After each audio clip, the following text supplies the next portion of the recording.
Gà xia dụ kê thê lịp lạ cơ. Nhớ rồng cho tan thọ cho này chặt gì cho cứ tí phong dư chầm lông xóa nâng xóa tù đối ý rong gì thế. Tất cả là một sinh trí đó là của nó tú vươn hôn nó chỉ xia hạt tiệt cho phong dư nên xóa nâng xóa tù yun trí cho kê nó cá nhớ rồng nó cá hổ thế.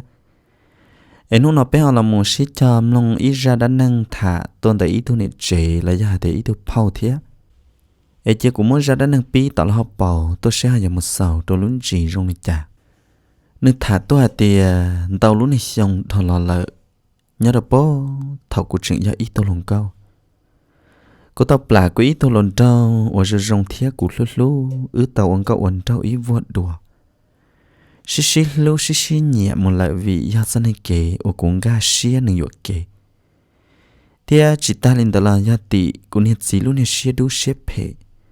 Ê cô thế tàu plà của tôi cũng lồng trâu một lại nên nó ta xí nó.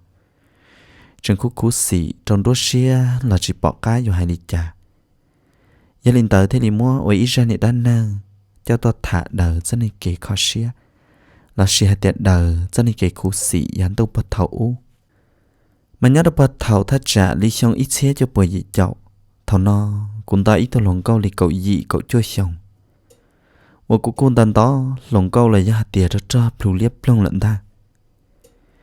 Nhớ rồi từ bé lúc rồi, gia ý lúc rồi ởฝั่ng trong chạy gia cụt xì lại cho cứ tì sư. Họ nhớ lì đôi lì lử lử sẵn là chạy của gia chơi chơi. Gia lì bé chọn xài lấy gia cho viên chầu nhớ rồi bé lúc rồi, chạy dân môn chỉ chọn nhẹ lùn trâu thả trở. Vì gia thì nhớ đến từ bé lúc rồi, một đâu lử lử lúc rồi chỉ chủ xí sợ một cái tờ lì chăng nút kế thế lì cho. Gia lì tê tốt lùa nhớ rồi lử lử lúc rồi, và cha vô tôi thả bé chạy gia cho nhẹ bé phèn trâu. Là do thì cho nên tôi thả dù ai dù tức chỉ nhẹ là sư họ cho là rong rau mình gì trên tôi đấy kiện chuan tệ lo dân thả lòng câu nhớ tôi lo dê lo giò là do thì đôi li là cho giò thì cũng không muốn cho giò nhớ xí dê lại chê cho nên lòng trâu tôi đấy tôi thả dù chỉ của phăng chỉ nhẹ kia lên đó đôi li của tay viên giàu lấy cho xài nhớ đâu bé lo dê lo giò in ra mà lỡ cú xì lì tiề thả thía qua mình nhiều yuột gì cái đấy ta lại. Giờ chú in ra chọn xài là do biết chả viên giàu nhớ được họ biết lúc rõ kia nó là xứ lâu. Thầu lúc xưa tờ họ biết rõ mà chúng mình lâu chi gì và thế lý do chờ sẵn sư đôi chỉ do biết lúc sẵn tan cho lợi. Giờ li giờ mấy thu tốt lùa và do chờ sẵn tờ thu tốt lùa nó mà này dân rong đâu trở thia.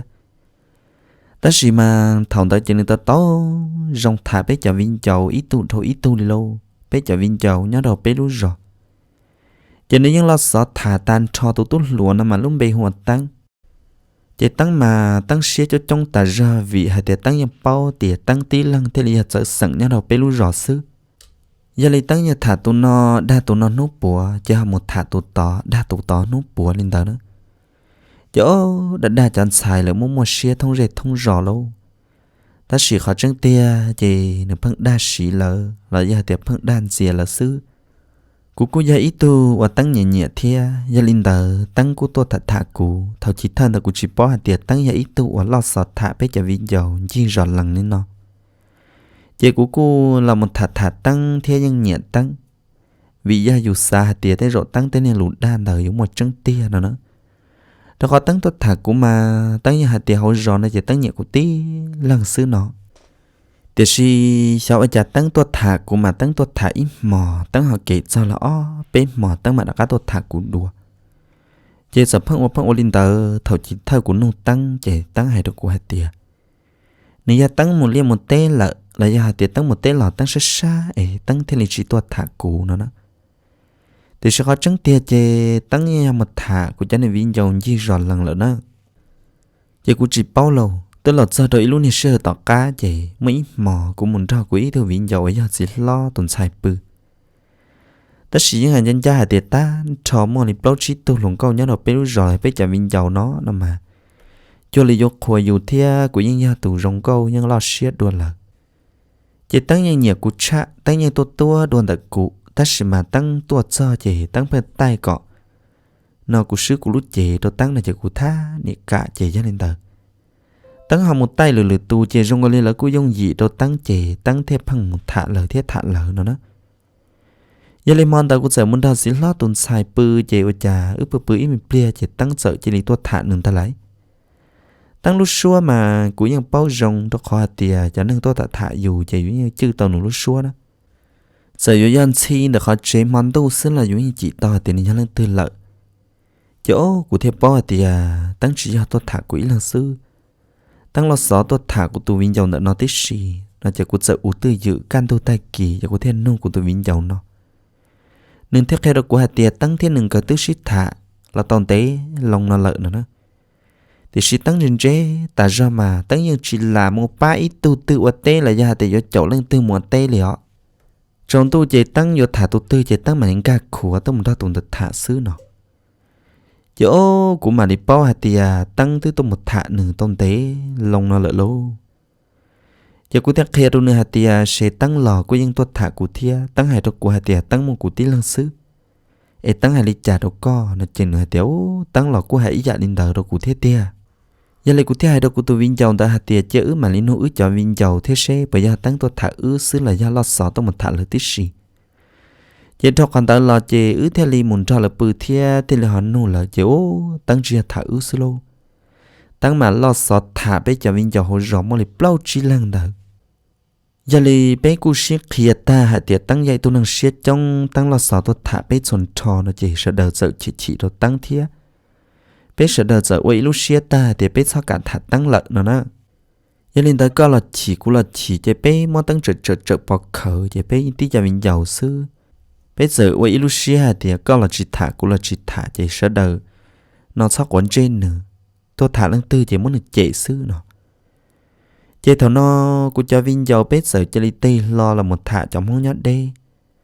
thầu lúc xưa người ta mà trong hông nhót đê là có những tôi thả bết sợ đờ rộp bùa thia ta xì li hành tờ cho tư tôi thả cho bết chỉ như cho như chỉ chú rong trâu tôi sao là những chỉ chuồn nhẹ là bết trơ để xì vì chỉ một lần trâu là chế lỡ cô cho li uy xếp mà vừa trong hông nhót kia đê nó rọ bết giờ lợ ta xì nhớ linh đợt cũ nó là chế cháu cha của phong sợ sải lần trâu thia cú sợ chơi li chỉ nhảy tu li lô tôi tay tu này tôi thả dù chè ra tay tu này ẩn trâu lên trâu lầu là giờ thì dân trâu là xì hạt tiền lỡ tên này chỉ ở tôi muốn dùng một nị dâu là giờ tay tu này chỉ dùng đâu bị phế ở sao na giờ lịch của dân mình chỉ sai mong chờ chỉ cú sợ tha nị thả tên này lần trâu kia đen tờ họ nhớ li tăng là cú sợ tha nị quan chơi tăng lại theo lô chè cho số mò mà của giờ tụ tăng nhiệt cha tăng một thả lỡ chỉ cả thả tăng là chỉ tăng nên nung niệm mò tôn dìa cũ là cũng chỉ quấn chỉ tăng giờ li lúc này chế bé chọn tại bé sợ món nọ ta muốn chết sợ lõ gì mong là nó bé nhó đầu bé lú rò chỉ cũng như bỏ to hạt tiền lõ gì mong đờ mà là mấy ý tục cử ô cũng giờ ý tục tốt lúa lo xin chỗ rong đông dìa nếu nhung sẽ vô thắt trả lên nâng cầu ý nâng gõ xong lận ta đần to luồn trâu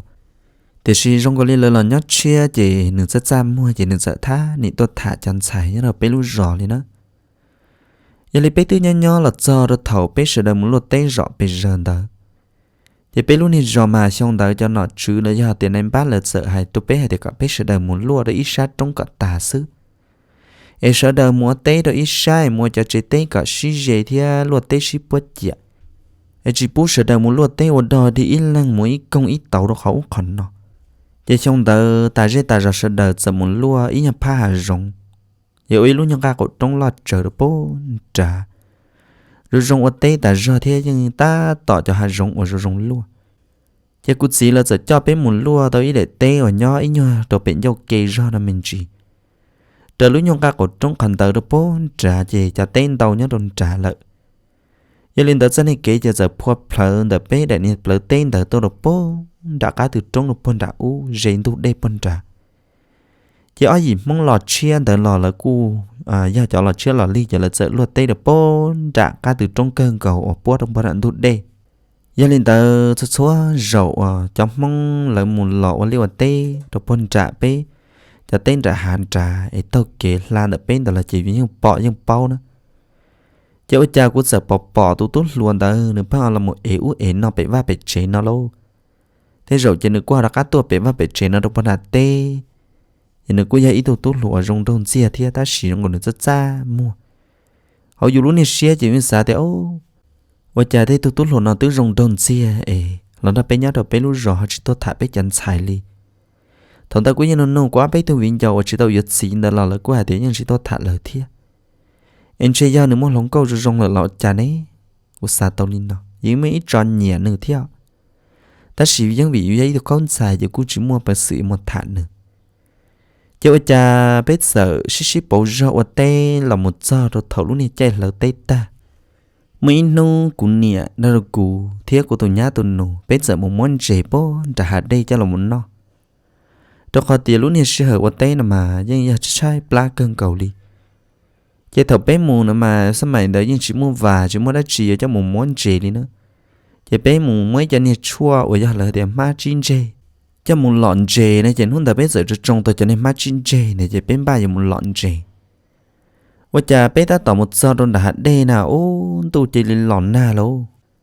จะเป๊ะหมุนย่อๆต่อก่อนหน้าตูจะเป๊ะมันหลอนเจนอนตาสิว่าจะหน้าจะหลอนล่อรูจะได้จะลิหัวด้าจะกูเนี่ยหนูที่ในย่างก็จะเตะได้ด้าลินนอละเจหลอนเจตัวหรอนอยุนเตจิตองเจที่ได้หลอนตัวหลอนหน้าน่ะจะได้จังละจะเป๊ะดักหมุนเจใจตะกี้แล้วยังนั่งกี้เตะก็ได้ย่อยาวจ่อฉันตูจะเป๊ะมันดักตัวหลอนเนาะถ้าเขาจะหล่อลอนเจยังจีตัวเรายุ่งเขินไล่ได้จะจังที่จิตตาลีเราได้ด้าอยู่จีปอนเจเจเป้ตาต่อมบ้าย้อนหล่อนะฮะว่าจ่าฮอปอตุ้หลวมมองอัวกูเพิ่มปอเลยตัวเก่งนั่นเทียในอีตัวตีเราได้โดนตุสินเสร็จเลยจึงตาต่อมุนตอนเจเลยให้หมดตัวเจหลอดเจ้าโดนเตยจะเลยอีเรื่องอินตาเกินเจnhớ làสมัยเท่าอุ้นแต่มามั่วเจเกินเก่านะแต่ในหาได้ล่อเมย์ได้มันเจยังเขียนดูเป็นวอลลีเจแต่สินได้ตุ้ล้วนได้ตุ้ตีเราเสนูกูตุนูให้แต่โอ้ว่าจะเนี่ยตัวหมาจีจันแต่นอเจ้ากูตุนูจะเตะแต่โอ้ที่ฮะเป้ตัวมุนดึงเจนอถ้าสิมันตัวหอนหลอนหน้าได้ด้าเจเป้จีจงจัดช่วยเป้จังตาต่อยเราหมดเจซื้อถอนแต่นู้ตาต่อกันจงถ้าจัดได้ยาเป้มองเลยยาปล้อมมองเลยท่า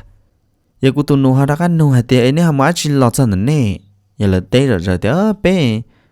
ป้จังมุมม้วนเจหลอดเทียน่ะจะเลยอีหลังอีเนี่ยตาเกินเจนเต่าgiờ tụi lần tụi tên lâu đặc cái thì ô giờ lên tới nên chỉ lấy chế này chế bé cu mua tới con nhiều thế em mới còn nó phải đồ này nên cho muốn nói áp lụa sợ hai lên tới chế bé chỉ mua đã chỉ trâu cho anh chế tới đi lâu giờ lên lần nữa thì này bố má chỉ trâu thì bé thì ô bé chỉ mua chỉ trâu đi à tao tôi chế chỉ căng ế cỡเลยchỉ căng gã chỉ đi thế sao thì giờ ít tiền lấy chế chỉ mà mới chót chèn ca là giờ thì mà lấy mua anh ta cứ lọt sư nó giờ lỡ sợ chỉ lấy tiền giờ lên tới nó chế ô linh nó nên nhớ cái nhiều chuyện đấy bé xứ thế chỉ ta lên là bé họ những ít xin lọt chế mà lý mua bé lúc cỡ nó đâu này ấy nó nữa giờ lấy chỉ lý mua cho nên chế nó căng chút đó lúc cỡ vậy nhá nó ít tụi chuyện sợ thế tụi luôn nó tụi tiên lòng gõ luôn chỉ lý mua tụi luôn nó lúc cỡ ở chỗ ít nè can tàn tồn chế như nó cỡ hậu cho chế được bé ấy cho chế đó là đó bé no nữa giờ lý bé chế chỉ lý tàu ở là trâu sư thầu lúc sơn đó mà cũng rất xa mua được tụi luôn nó vì hai tia trong gọi tụi lo nó phải mua cũng chân chia thiệt, tất cả thầu lợi mua chân chia đó bé ta chỉ là sợ vấn đề lợi chứ bé tông chia là chỉ bé mặt là cán lọ, giờ lấy từ đầu tao ăn không tao cá, giờ nó tao cũng nhẹ thiệt, cũng tụi nhá tụi nụ cũng chỉ là sợ lo chơi ta lợi, chỗ cú thiệt nó cho giàu bé nhá rồi đặt tê sơ lồng chơi ta kín tao sẽ sớm giờ, cú chừng ta tao ở trái nào ở nhà tụi luôn tao sợ chỉ là một chơi, cho nên chỉ lên chắc hai là muốn nôn lúc cỡ đó tao bé luôn. 我都估测咋么打热，但是想想我家，古年了哈，这里么那路个哎木接了天喽，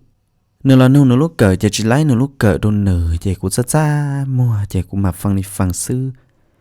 ，nhớ được biết sao mày lồng câu lồng trâu nữa mà, gia dù nhẹ tụ lồng trâu tức là mà dù cha mua chỉ tàu lồng chia nửa lồng chơi mua liền nữa, giờ估theo hai đôi nửa hai tia ấy thoát gì à,估niệm mua có lúc cỡ em một chế lợ, chế cái em một đôi bể giò, giống một ấy nó tua po. Chả có chỉ lấy cỡ ế này chơi chụp cú lú nhá đòn tay cũng mất cú lú được có ế một chế nhá trả in chỉ cho có hai giờ một ế nó bị chế tua nó nữa nếu cô gì nếu cô hai tay ra cô nhà là ế là một chế lấy chơi cả chơi nó ta xí mà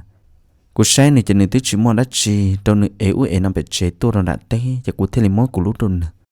chỉ đâu còn tao nữa cô đâu cô thả bé nhuận lò nên nó hai tay oli cú lú bê oli chả thì bé giờ mong sẵn ác chi nó nữa cho cô sợ khé đâu nữa ta chị đâu còn đây nữa là một chế lợi, từ tao mò bên nô tao cá chỉ nên trắc cá là một chế đũa, thôi nữa tôi mà cũng chỉ bỏ rồi nữa, nên trắc cá là chế đũa chỉ nên sợ ấy cũng lúc này cỡ lòn thế này, thằng ta yêu trốn tu thì cũng nhớ là họ là chế ta là thia chùa cũ thiên nó rồi cho giàu bé một bao chi lần nhỏ là xứ lầu ta tôi lấy thắt chặt chi mỏng tây luôn nấu tiền liền là bố tiểu nếu là sao chế nếu sao hay được của hạt tiêu thật sự là tôi mua tuy giờ hạt tiêu cũng muốn có lúc cỡ em một tao mua bên nông nó là em chế chả có muốn chơi em họ em cũng có lúc cỡ tôi được co thằng ta mà cũng nhớ là tứ họ em nữa lúc tôi cho đồn ta là thế nữa giờ cũng giờ tây nữa thì chúa chào cũng tứ tao có lúc em là thế các chị ấy thọ thứ mà xa là tao họ tiền mà do bé xa có lúc tôi đâu có mà thế lý do cho nên tiền chúa cha cũng mà lo ấy xứ là tao giờ cũng chiều cha lúc này cỡ hơn tỷ cho nên chúa sống nон tao chỉ nữa hay được của tiền ở tới giờ ta kỳ nói cũng một thọ tới cho chúa sống non tao ấy của tiền là ấy khó đâu nên sẽ nên học bổn nọ nọ giờ cũng chỉ lưu uốn được trâu xứ thế tiền chỉ cũng yên rất xa mua đồ nương ta xíu cha nếu của họ chỉ lên lần đó của thả rong gọi giả lấy ứ thứ họ xí sự trở lên ta lại giờ lấy của tiền tao tê tê nữa giờ cũng giờ chú tôi lúc tao đâu nương rậu giờ nương sợ rộng tờ nhớ được biết để tê mà sự sủa gian chia đó bố đã là cho tê thia bỏ tê trong tê hà đâu bôn trả cứ hà lì nữa giờ nương sợ cho nên nô cũng gì hay tiểu lịch cũng nhớ là bá chỉ ta lợ nó giờ cũng tê thì cũng nhớ là các bị rò ta lợ nên hành gì của tiền nói yên đó cũng thả ở bên nhà lò sư chỉ tao nô cũng lúng bê hồ lịch chả của tiếc khe đâu nè tiền cũng lúng bê hoa ba rau nọ ở linh nửa này nửa tóc khe nửa lúng bê đâu của hạt tiền nửa lúng bê hoa sang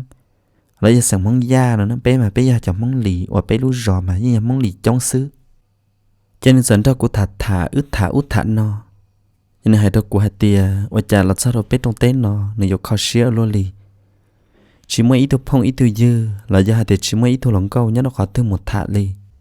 dần dần sao rồi tết của phong cú dư nhớ nó bắt tỏ là cú rò cơ của tết tết này thì do có khó xía là gì tết thầu cú lạ là chỗ rò trong tết bé mà giờ cũng dài đôi nửa hạt tiền ấy nhưng xả lọ cơ ta sẽ mà bây giờ mong chơi mong ly ấy rất xa một đồn này từ bao nên linh tận nó là thế rồi là tàn ly nửa giờ đi nói thì của tiền lo mà giờ ước sợ shit thả ít play ở tròn tu cho nên giờ tất cả đồn đã là tê了nữa cho con tới lo chê nửa giờ lo ôn tu rù đôi bé bé mà thế thầu này lo chê cho nên cũng lần đó của thả thia của họ là sai bé ra ít play cho nên mà một chê lợi họ mà thế rồi nữa họ muốn đứa tao trên tao vẫn đã hạt đi giờ trong tu nữa cũng lần thao cũng thả trên nữa cũng hàng ca chế là một đầu bé thế giờ liệu đầu bé chế năng giờ bao nữa rong rú tua lúc này sẽ hận thật là rong này cũng chỉ lên nhẹ tu lần trong tận nó rú lại thế lâu họ nữa là nữa chỉ lên nhẹ cũng lại thế chế ước sợ chỉ là bí uống câu uống trâu thòng ta làm mù nhớ đâu chỉ tên ta ước yang xin trí ta li mà tay rậu nữa cũng là ba bé uất té chỉ ta nên tờ lò tết mò do hạt tiệc của nhiệt thia của chỉ là chỉ nhớ trẻ ta là chân của lần đó của nhớ đó của ta thả ly tương chê lợi nhưng mà ly đặc cá trong đại lợi đại tế lợi giờ ly nhớ đâu chỉ tế nó tao là dễ cơ ly số sẽ ly thầu của là bao tao đâu tụt luôn tận nó là do hạt tiệc tao là một shit thả lợi cua đâu của cho vinh giàu và bé nhau dễ và giàu kê lợi của dân đó của nhẹ của tôi lột đó cơn cầu ly vị hạt tiệc giá tạ đâu lò mà tụi tôi là tụi dân trong rõ rờ được của hai tiểu cha tôi lần trong đã tứ rồi rong cho ai lò cho nên khi ông luôn lì nếu chỉ tôi là bé thả lì tới rộng chơi nữa muốn lồng câu lợi chỉ cho lì lợi chống lên tàu tụi dân cho của nhẹ cơ lên đó xong tờ tăng là cô ấy để tê nhá chỉ đây rồi bé đại tôi tọn tê rõ thia tăng cô như là một thật thả cụ ta chỉ ít sự của những bao tăng luôn này xia lợi chỉ ta nên tao là tăng hỏi những chỉ trong trong bộ của tôi lần đâu ở thật thả cụ là thia chỉ của những tha nè quấn dây tăng này nữa ta chỉ tăng bỏ tao hạt tiền sang phăng lòng thả của ôn tu rứ rù chỉ cho lịch cụ thể chỉ lịch chỉ cả thả tăng lại và được tăng chỉ đó sang mòn tàu mò và sang làm đó cụ thả để tăng sát sự tôi so bỏ hạt tiền sang ước chẳng xí thả nữa mà tăng những sát sự là một khó hoạt trong lần đó ứ nhỏ mà hãy ú hay nó còn sang trai để sang chỉ sát tôi thả cụ ta sẽ quay được sang hạt tiền cả sang chỉ sát xả đi cha giá ta đó là tăng tôi thả bé hệ bé sẽ đời bao tăng luôn này xia ta thì bé thân này quấn dây thả tăng lại tăng thế lì chỉ tăng thì sát sự tôi hãy u hay nó xứ chỉ cho lì sang cô chỉ quấn dây tăng chỉ sang như tôi thả của ta lì lúc sợ bé nhau đồng đặt tê là ứ yang uống cậu uống đâu ship bảo răn từ và tê họ lúc sợ bé họ đặt cá lò đâu bị rò bị no là số số mò sang như tôn đặc của nhau tôn đặc của sắp han trà ứ yang thản tôi tế tam mò mà tên mò mà ứ thật thả ứ nho cái từ một cua lợi sang mà đi một chế là củaยังmua số dây đi thầu của báo sáng lò chỉ của sợ chỉ còn dây tăng này lợi lâu của cho viên giàu bé nhau dễ ô giò là lấy những báo hạt tiền tăng chuẩn nhẹ của sư lỡ chế tăng rồi là một đam một gì có tao xí lỡ lúc chế xứ như đây lỡ chế chỉ xía chế lỡ sợ chế li thả cho lon trong cái data giờ là thay này quấn chế tăng lại thiệt ở đâu tăng mà khí thiệt tăng mà chỉ mò xía hàng này nữa muốn tao rõ mà tăng nhưng hay đâu của hạt tiền sáng mà sáng mấy ít tu luôn có rồi rồng nhớ đâu bắt tao là cú rồi có cú chỉ sao anh trăng sáng tăng hai nín đó nữa thầu chỉ thay của những chỉ cần trăng tăng thiệt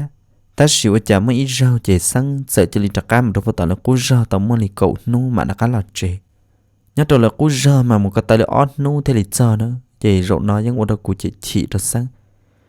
của những sai tiền sao chỉ để phân mồn tay mồn tớ thế rộn xe này muốn lòng coi nhớ đồ tỏ tia vậy thầu sáng nó cá lò của cô hay đồ sáng ta chỉ sáng hai tiền cọ của chị sao mình trăng lo lưỡi tụt đan gì tới giờ hai tiền sáng theo sáng tụt tiền lòng người đặt cá mình để nhu sư để chỉ tàu chọn nhu ở theo lịch sử sơ một nền để nó nhưng đồ của đặt cá trăng sáng như đặt cá shit thả ôn tu rù lò bây giờ ở chỉ tên tờ là một sao được thầu lại chấm đây là ta là nó bé châu ta sáng ở những quân có quân trâu ở những một bò là dễ xấu bò nâng trên nâng rò là những bò hạt tiền cụ thiết sáng ở shit thả rồi chỉ ở những shit thả tiền nó bé châu ta chỉ tới rồi ở shit rùa nó nữa giờ lấy bé giờ muốn luôn như chế bé châu tới cho là muốn nó ta chỉ thầu nó sáng thiết sáng tụi tiên long cả phăng trạc cá mình tiền nhiêu là bố tao là cú rò lại gần một ly open nô tê chèn cái qua đặc ăn lọ để xí mà sáng tụ 9 giờ nó cho họ chim mù giờ sáng tụ 9 giờ mà rong ly tao in tụ là nó phải nhon để chờ giờ tít tu niệm lo mình xóm phong họ này dân chịu quan liệt chịu tê li tu niệm đàn trên li rong còn của dân nữa nữa giờ đi ra tết chờ là cô dân hạt tiền ya sáng gần đi 9 giờ là hậu dân lợi nó ta xí mà cô chỉ tao bỏ tiền nữa bỏ hậu là chỉ hậu giờ bây giờ số tiền cầu lý luôn như sự hở thầu sáng tụt xin giờ tới tí tôi này chế mua rừng rong nó quả dân tới lò chế dễ do là cho nhau sợ chỉ li muốn chỉ plon ta lại nhỏ ở chả plon ít tụ thằng đó mà sẽ đâu mới cho nên lên lại ta là chế giờ muốn cho nhau ta một đôi bé già té quá bé nhục khổ ta chỉ ta lòn tới nữa chế sẽ đợi cho nhau sợ plon bé mấy tụ chỉ lo mấy tụ nhau plon thiệt cho nên sợ chỉ sẽ ta ra vì giá ta đó là mà nhưng chỉ muốn nhau plon là do hạt tiền chỉ muốn tu sa liền nữa nhớ đâu bé lúc rồi thằng ta mà mấy ít xe là của tiền xe trả chó tỏ lợ mấy ít xe mà của tiền trả tu san nhẹ lợ nó ta chỉ mà cho nhu plong mấy ít tu chị thằng lấy môn chia tao chỉ muốn nhu tua chỉ muốn nhu lại cho chị cứ ta một lợ xứ giờ lì lỡ theo bỏ tiền chủ yếu tu sa chị ô sợ đời của những chỉ bỏ tiền cho lần tư lì lô ta chỉ mà của sống sai tiền nhớ trả in chỉ che sáng là cho mong là chỉ là nhớ chiến đời cho họ để bé ít sự nhỏ mà tới như chỉ muốn tốt xa li ta chỉ số chỉ li thầu sáng là nó bé nhỏ ta tốt trên đây là chị giờ chỉ li bé mua tốt xa lợ nó chị trong này là phân minh gì mua bỏ quầm đồ sáng lợ cho cái ti là nhà lợ ở bé gì là những khoản chỉ là nhá chiến đợi nó trên xe nên rò tức biết sao là cho cái ti thằng đợi là muốn lợ ta chỉ thằng mà sáng ti lòng gặp phải họ muốn để nhau được bắt đầu là cú rò cái một trang này ý loạt thì tên cái mà li lo ý lự sáng giờ hai đứa của hạt tiền sáng tiền lòng gỡ một tiền nhung cho chuột ta lò, ấy còn sắm máu lửa đã chịu qua lỡ nó chạy sáng vô là vô cụ, chỉ có những ba xe hạt tiền gia đình ta chạy ư si yuan ta nó, ta chỉ bé chỉ bao sư luôn nhà sư thầu sáng tụ tiền lòng gỡ phải một tiền nhung ta lợ, chạy sáng tụ xin giờ có quả dân ấy nhớ được tọt can để chạy những chỉ cả nhớ được về bé rò lên đó. Nếu như cho bọn này mới nhủ mà nhớ là bồn trả lỡ đại tế là do hạt tiền lỡ lúc chế tế và chỉ tế bé nhọc khổ và tan tờ cho nên chỉ lo chế lô nó phải một nhón trả tuần chế là do hạt tiền muốn chế tuần là tuần nông nhón đã tên trả tao nên họ chỉ cả lo lên đó lo nương nhón tuần trả chỉ cái nàng cái nông là của tàu no thế nữa họ nhiều mỗi lần cho nhu tua mỏ bé tu lợ cho nên mỗi cho chế nhu để cho một khai rống khổ chế phương mới cho là một dài chia được bộ sổ tên niên chuẩnใจlà bộ sổ tên niên tha để chỉ nó thở xong tên rồng xe sáng tụ chín giờ đó chị nhưng ý dự tu sa nên nó phải tạo là cú do lò xóa ra được uốn được đi cha chị thằng ta sáng tiết lòng gần tệ tao nhu là chị phương mới cho nên nhu cha một đôi đặt té chị phương cha cho một chờ đã lô họ cha cho một tu trả chị sáng tiết lòng gặp phương một nhót rồi đặt té là ít xịt thiết nó nên năng dân sống sải lời ba cứ tì chỉ tôn tại là gì là sẽ đầu tư một rò lợi vậy thằng tao mà hãy đây nhớ rồi dễ xứ mua dễ ta ra gì sáng lời cho chỉ tôn tại là cũng một tô tuôn dễ ta tao dễ mới chọn chuyện này cho là một bài chỉ móc khá hoặc quá chỉ những món tỷ chân nát ra cho sổ chuẩn dạy mới nô tại cụ chỉ bao đi nữa cụ chụp bao thì sáng thế lòng cả mình tẩy nhu là sư và chả bé mua tê lọt cho tới giờ trộn tu ta tàu lấy ra chỉ mỏng ta chê năng cứ rõ rơ hạt tê lên tay tàu tú xa là tôi tỏ tia lợn nó giờ cụ cho viên dầu là giờ kia rõ rơ tôi hay được của tiểu quá bàn tàu có chỉ mua nó năng dây năng rõ mua cái này lộn trâu sáng lên tay tàu là khi tôi tỏ tia tỏ hạt tê do một tú xa như là chọn nhu nọ và đồ quỷ chạy tuột ta chỉ qua đa tia à hạt chỉ tia mà lỡ muốn tay tôi muốn dẫn tiền cách khi nó tỏ tia tỏ nên mà tôi sẽ chống chỉ chống giờ cụ tiên chỉ cho phở cờ rong bùa chơi đôn tờ giờ cụ tiên cho cụ cho viên cho nó khía tê liềm sau đó tỏ tia bây lúc này rõ mà nhưng mà lúc nhiều tia và nhớ đầu bờ rõ và sợ đời phăng tròn nhung cho tự xin đầu nó chế bé châu lọ giờ tôn xài lúa nhưng tôi một bó đầu lúc nhiều tia hậu nó chế và giờ cụ bỏ thằng chế cho sáng tụ tia lòng của tia lô lỡ muốn khi dẫn tiền cái giờ là muốn bà đâu tỏ tia tỏ chế gọi chỉ đi rõ tôi nên lo đâu tỏ mà cũng chia sáng chế mua lon trả ta học phụ đông ta là muốn giờ chu sang tụ tiên lâu là cú ý dạng gầu vậy ô đâu cú mà mót xía tê cú lúc sáng tê lô cú xả rõ thì hậu đi chạy nếu họ xấu ác gì em họ muốn nhớ lên tư lý khổng chả là họ muốn lên tàu cú tê lý cho san từ một tỏ sáng thằng ta mà cho nên nâng rõ một tế lò rõ rờ mà lỡ tua sâu chống chỉ chống lô cá lô mới nhiều dòng mà kiếm bờ bên tia tua linh ta vậy cũng thêm một nụ sáng thì wow sáng một đi chạy lỡ họ mua có thể có tia lô này khi nên tận nó ấy có ở trà vậy sáng tê bó cú tê này bó mua tê màn chuột ta họ chỉ bó tiệt đông tung chia tê này plu tê này giọt chi liền đó vậy sáng chỉ là được của tiệt xó cũng chỉ bao liền ư chỉ tao muốn nghe là tư thì khổng li ta chỉ thầu tiên lâu cha nhủ cho là tết ta là chế chỉ xin giờ món tao in ăn chế khổ đâu là chế xa tiền trên chế khổ nó nhưng muốn tiền nó ra rồi rong lợ ta chỉว่าcha thầu là sao được nó chỉ là muốn tây tàu chỉ muốn qua cha chiên chế khổ vậy chẳng cái nhu kha chỉ là chỉ li tiệt nhẹ muốn là cho nhu tua là xứng ta giờ là thế li mua tiên lâu để cho trong tận nó giờ là mua tàu chờ lấy những hàng cân cầu đồ li sao hai đi cha là lấy những chuyện ra chỉ bỏ thì cho xin giờ một tú sa cho anh nhung nó khó tư lọ ta chỉ mà qua đâu có thể tí lâu nha nước đó là hủ thì tiêu nhưng chỉ tao mình nha lên tư linh nhung khó tư thầu sáng hai nó đâu cũ thì tao ta lù chê bây giờ nha chỉ lo cho nên lâu nâng nhớ hồ rò là tứ to chệ của hai thì cọ cũ chỉ son đòn tên này tú sa để thả tứ trong khó thì cũ chỉ tao yuan này tú sa để nha thì cũ yuan này tú sa để chỉ in chỉ giờ là mua cũ nha chỉ tú sa tàu tua chỉ của tàu pan chuột lỡ mà chế lô ta rõ mà trong liếc vò xứ đó họ tới lúc rõ là chế ha bé sẵn ya cho trong đôi lấy lử sẵn là đã bé nhau chế chờ xứ ya nên đợi cho sẵn chờ chế lô tới sai chỉ chuột tàu nữa chế cho chế trong liếc vò thì bé cho nhung xiêm bộ nó là ya nên tu cứ ti là ya nên bé tu chỉ tu để nên nhẹ xứng đạp bởi do chế lỡ mà chế lo chế họ mua bé tu cùng lụa mà tua trời phỏ yếu tua sang ti lông cái gì nữa nhưng mong cái không trở chỉ muốn cái giá tàu linh ta giờ lấy chạy hạt chia này nhiều ở chỗ này ở chân niên tràng cái nhu bây giờ sao làm đây là như này cho nên chỉ tuôn tại nên nhiều bây giờ nhung sinh ta giờ lấy chạy lo chạy họ cho hạt tê cái tê tê nhau không sẽ là chỉ sự bao lần trên do tàn thọเลยcho nên chỉ tuôn tại nhiều sự nhớ được biết sắp mày mà lấy trở sĩ cả phát kỳ sư mà do hạt mấy tu năng tu sa nhiều không tự là muốn đầy tàu giờ lấy mỗi cha kia tôi rồi tỏ tia chạy tuôn tàu lon chạy tôi nâng rơi nâng giò nâng té nâng chờ sai đi nữa nếu chỉ trong niên nó ta chỉ nó nhớ là bé đấy chậm lại trận đầy tàu tú sa là cái gì chỉ muốn chạy tàu tú sa có chỉ lấy mỗi tú sa cha một tàu tú chẳng xử chạy tú chẳng xử ở nhiều ô li chạy vô tàu vô chờ là nhớ đợi là thấu mà đầy tàu ít tú sa mà lấy nhìn tòng bọn cầu li cho bé bọt nhớ đầu phèn bù bây giờ trưởng một căn thắt trả và lấy trưởng tàu tú sa tờ chạy thấu mà lấy ôm bọn tờ nữa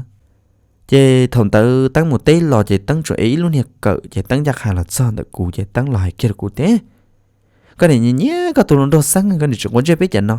ôi cha thầu kê cái trường thả tới này tú xa xưa nè mà trong gọi li tăng móng phù khó là móng của tụi nó đồ sáng thiên là tụi tiết lòng gần tẩy tàu cho tôi khi nên ta giờ của dân răng chỉ tàu đi lô ta chỉ thầu nó cho nị cho chỉ là của tây vĩnh dầu lô tây năng gen năng rõ là hay rõ rờ hạt tiền bà rồi có thứ rong câu thế giờ có những một thả tới ít tôi nên lòng đâu tú xa chạy có thả ta nó trên thứ tôi nhẹ nhẹ để cái tê ỏn nhẹ để u tên nào trở nên cho nên rẻ cây cho một kỹ nào là ba lại cái khi thế xa xa sân cần cầu li ô đâu của những chuột ta thì của xa thì ô li do là hai tia là đa của tiền nô là hai tia sẽ của tôi nhọc không đó nữa thả nó nữa hai tia nữa chỉ bỏ actually nữa tôi xin giờ hai tia cái ấy dân việc khó là nó chỉ nữa ấy ôi giờ là sao phải kỹ hay chẳng cái nhu xứ nó thế rồi chia nữa nhẹ nhu thế rồi chia nữa tôi xin giờ bỏ nó là cho này cho xí hay tên đuôi cho cái chúa luôn nè tôi san cho cha chạy chuyện đó là mỏ nữa tôi nhẹ kia nè tôi biết chừng ở biết tôi nhung mất khá khó khăn chứ số gì đi thầu lời hoặc là nhóm bông bờ biết rồi chỉ là nhẹ nhung nhẹ tự nhiên nhẹ nó là biết tôi chỉ bao ai nữa chỉ nhẹ nó cầu dây ta nên đó là tôi sát chạy chuyện ta nên đó có là mà cho cái chúa luôn đi chỉ tôi hay hay nó hay lý trả được của nó mua ta chỉ được của xã đặc càng đều chả chỉ in chỉ tôi chỉ bao nửa tiền nửa chỗ tôi thả yêu hay lúa trong tôi yêu sư chả thầu nửa thâu đời yêu mua là nửa chỉ li mua là tên nhau tuổi à li nâng trên nâng rồi nửa tiêu nó nữa chỉ cũng dạy chỉ li mê xía đâu lại luôn tôi tư là tôi thua hay tên cha của thả tới tôi nên lần đầu tôi xá chả bác của cha mua tam bảo thằng ta yêu yên trần trân yêu tôi lần đầu thiết lò lúa dê lúa rồi hành chan thi nên đó là chơi trong đi yêu chỉ nên chia trả in chỉ chơi nửa tàu nhẹ là thiết thiết lô chỉ đi qua đâu cũng xả tao giật sợ đâu nữa nữa giờ lại mua sang thiên lòng cái khi lại giờ chơi cứ chơi ti lại chỉ mới ít tôi cứ ti khó tư giờ tôi hài tôi chẳng giờ lại muốn tổng đầu giàu giờ lại muốn cha rồi bể ý cứ ti của dân này bán nhớ là sớm mạnh tới mà cho lâu lại bột sư chỉ sư hay tiểu li bởi giờ có nhẹ tiền là chỉ do lấy chủ yếu tao không ca đấy hà tiền tê tao đợt tê tôi tao đợt bác bởi giờ cái nhỏ tụi em gai nhu là sư chị dễ ra sợ đời chỉ lấy muốn gửi liệt kia hai tiền gửi ở tụi nhẹ ta cho nhu nhất hậu dễ hậu rò lợi xứ ta nó nữa nhớ trong lúc xưa hẳn tới chuyện cái tụi xin dạy mà giờ tụi nhẹ cho nhu tới cho là một tuổi cho là khá đi nó giờ thầu muốn gần tề tàu nó chuyện cái tụi xin dạy chỉ đi khía đâu hà rong lợi thế luôn cho bên này mình nhiều mỗi chó pha lại nữa giờ thầu nó sáng gửi dạy hai tiền dân cái tụi xin dạy xứ lò dễ ra cho hai tiền nên tụi xin dạy nó chỉ nên tao chủ theo cả tao nên tụi xin dạy cho lò trong đời này là một lần tết gì nó ta chỉ nên giờ đi xứng ta nên chỉ tàu là chỉ theo nên họ tôi nhiều là xứ nên chỉ sai quá hình nó giờ chỉ tàu xe rồi sang tí lòng cái lilo giờ muốn tiền đã té là sang tụi xin dẫn kia đó ta hay rong lợi luôn giờ là chỉ liệu lâu lo lên nó đâu sang gờ giờ muốn gần tệ muốn gần khi tao bé nung cầu thằng nó là cho cái tí là nhớ đôi lúc rồi đến đây giờ mà lên tàu xó một đôi giờ là cho cái tí mà đi tuột cho mà lý do sĩ hài thể nhẹ ta rồi cho chữ nhau giờ mà lý mất sang theo sang tiên lòng cái trò nữa thầu mất sang trò ta chỉ của nhẹ theo tên nhẹ lo xin sợ cá và chỉ tao là chỉ chế của ta ra lại được của hai tiền sang vậy tôi nên tu sa chỉ hai tiền sang đi in tận nó tay sang trò tốt thả của chế của sợ họ chỉ là đã cá thả sang đùa và của chế giờ hai tiền của chẳng thả in trong một tu sa để theo của mua của luôn chế mua trong một dài được hoạt từ in chỉ của trò yêu này tu sa để theo của hai yêu đi cha ô đâu cũng nhiều thế cũng chỉ bông dây bông mua thế còn cũng yêu chủ bao hạt tiền dây mua đấy dây mua tu sa xứ ấy cũng yêu một thả chỉ thải tôi nên tu sa của tôi hiện tồn tại chỉ dễ của lặn thả tu sa chơi lớn mà chơi cho liêu vào cho mong của tôi yêu sang tại xí lô ô đâu cũng chỉ li xả một xả lò chứ ô chả trong có lý do là hay lợi thiệt thế trên này những han đo nữa nên xin giờ lỡ cổng tê nhẹ cho nhung nó là lỗ chả tỏn tê tọ cái nó nữa tụi xin giờ nó nhẹ nữa tụi bao giờ nó chỉ hay mà chỉ ta nên tao lo ta chỉ nó nữa tụi học bông nhẹ cho là một kho là ta thế chỉ nếu chủ yếu tụi xa là xứ nó chỉ thầu là cho sáng tiếng lòng người ta chỉ trong cuộc sáng tiếng lòng người chỉ là bông dây mua chỉ mấy luôn dây mua chữ một đọc họ tư liền nữa ta chỉ mà thế rồi trên đừng quên những chuyện nhân cho của thiết giờ li mấy mò cho nên thiết chó cá tôi thả cụ lấy dân cho nửa cơ li tao ít luôn hết nó chỉ là plon tài nửa luôn chơi mua là do hạt tiền chỉ nên chia to chỉ nó nửa lúc xúa tôn xì tôi thả cụ chỉ những ô đặc của nhân do nửa cơ li thì si thằng nó chỉ trong cái li nửa tứ họ tao luôn công tu sa lấy cho nên cho chỉ là qua chỉ cụ lợi thế chỉ cho chả cụ chỉ xả cho xớ trong nửa chỉ cụ thay này cản đó nửa thả nửa tôi cha cụ là cụ chỉ tê nửa li lô chỉ nửa hay đó qua tiền bây giờ có xả hay thì cụ tu sa là có thể chỉ tê có thể chỉ đó cụ thả còn của các chính đó nữa thả sẽ của bây giờ nữa là chỉ vô giờ thì của cả vô nữa nó chê nữa cho của kiếm đồ thay tê nữa thầu lúc này sẽ ở đó nữa hai chế chôn đầu giống tua ta xí mà cũng long xứ của những chị tê nữa đi giờ li nửa chỉ li với xe đã cá một chế là nữa té rậu nửa một chế là nửa lúc xe của chị phụ thia tao mua bên mỏ tọt cá nửa của đặc cá tôi thả cú thì sĩ quan tên tại chế tăng tư chó cá tôi thả cú tôi hay uống hay no đâu cú lại lô chế tăng tôi hay ý ra đâu cú thế chế trong gọi li cú chỉ li ha ya su xe đâu sang giờ li trả thì sang giờ đặc cá tôi cha cú đua đào tôn đào cú ta thả là của những chính đào sang thả li trên bản thân nó sẽ tu xuyên cho trên nó sẽ mù trên nó trí tua lị nữa gõ cái ti là nhớ đầu bé lúc giò thằng đó cái tụi xin sợ là kia nó cho phá lại thia gọi là cu trâu liệu tu sáng lên đời chế ô trâu dây giò tới chờ nhưng run run cái chuyện nhẹ gờ giờ lời chỉ là chỉ bọc anh nhớ đầu bé giò giờ lời cùng nhớ trong đạn tê nhớ tới nhân tụ trong đạn tê là dây giò là chế hạt tiền chê nhớ đạn tê chỉ em ba một tua là cho nhu thia nữa chỉ ô tô lỡ chỉ mua chờ mù vậy là chỉ được ít xe kia mù tôi tạo cho pha mù đó hay rung lại chỉ cú chỉ nó là sọ hay tiêu li là kia mua cho pha lại là do tiền là kia mua sát thay tê li lại giờ li thâu thòng ta là mù chỉ cú cho viên dầu là giờ gì cái data cho cú là xứ chỉ tăng mà tăng như nhỉ cú chỉ tăng như tôi để lu lê rõ cú li dù là cú ở lòng câu là tới lu này sẽ hở là thiệt giá ta đâu lo tới lồn đâu kia đấy tôi thả dù tôi chỉ thả lờ cũng phăng thả sang xứ u nhận nó mà tăng mạng chè sang là kia tam đồ hà rong lợ dù chỉ mấy tôi lồn đâu li chè ấy xia thả nên nó tăng lậu nó chè của chỉ li lạ thả tăng thế thả tăng là tới tụ tạc ca là chè của chỉ li chè xia dù tăng nữa thầu tăng ước xí dù ta chỉ biết giờ nhỏ bé này cũng ra nó tới lúc xia hở chè bé của họ tàu trí là tôi lúc rõ chia nên không tại xí nó lợ chỉ biết giờ là mình nhớ giờ là chúng phải bao tiền chia tao chỉ bỏ hạt tiền sang là họ thâu rồi thay tệ là một mình cả lợi là do hạt tiền lợi của cháu phá được họ từ liền lợi nhớ là bỏ thầu y sang tiền lâu là một trời mà do là một trời bé tôi niệm dạy của cô do sang là ít tụt phao